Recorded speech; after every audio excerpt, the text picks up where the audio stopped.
teams. I'm curious how fine is the line between bringing a level of fight to the floor while at the same time playing within yourselves? Yeah, composure matters, right? This is a game that's going to be competitive for, a bunch of different reasons, but I don't think you would have it any other way, right? And I think, sometimes it's overblown, but the NBA is competitive. You know what I mean? Like, you've got 450 guys who every time they step on the floor, they're looking to win. But I think, like you said, you have to be able to harness that and make sure you're using that energy, for the best benefit of the team and not getting outside of ourselves where it takes away from our focus and what we're trying to do. Coach, with the NBA trade deadline coming up, less than a week or 8, if you as a veteran coach, how do you go about it? What's some of the lessons that you learned in terms of, evaluating what the team might need and along the same lines, trying to figure out, what to give up in order to get those potential assets? To be honest with you, and again, not trying to skirt the question, that's not my job. I got a lot of trust and belief in what Trajan and his crew will do. Obviously, we'll have conversations about it, and we have discussions, but my focus is always on the guys that are here. And then when there's a new guy or a different guy, like, my focus becomes on that. So as coaches, we try to make the best of the opportunity or whatever we have in front of us. And then, if there's changes that are made, then we focus on that. So right now, we're not in a rush to do anything.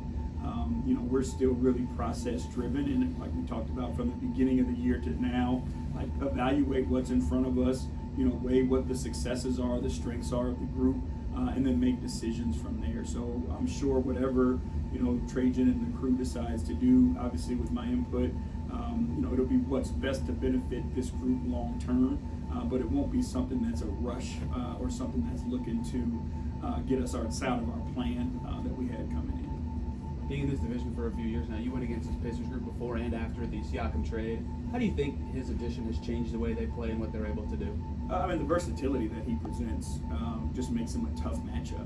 He's a guy who, because of his speed, ball handling ability, like, you want to put a smaller guy on him, but because of his size, physicality, ability to get to the paint, you need to put a bigger guy on him. So he's really, really a guy who can attack matchups. And, fourth quarters, playoffs, like those types of things where that's what it comes down to, is finding the matchup and how you take advantage of it.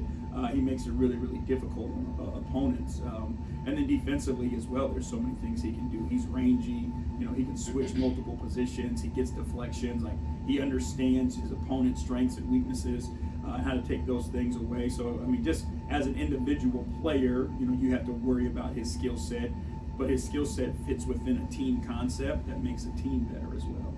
Coach, on the final game of a road trip this long, are there any messages you're kind of trying to get across to the guys to make sure that they finish strong? Yeah, we've, you guys keep bringing it up, but we try not to bring it up, to be honest with you. Like, there's no, ifs, ands, or buts. There's no sympathy. There's no excuses from anybody in this league just because it's, the 5th game of a trip or whatever. So our mindset is, like, it's a one-day trip for us, right? We're here now. We've got a game to play, and we're focused on that. At 11 o'clock tonight, I told the guys we can talk about all the things that we've been through, but until that happens, like, this is our main focus and our priority, and we have to be prepared to bring it because we know the level of competition we're going to face.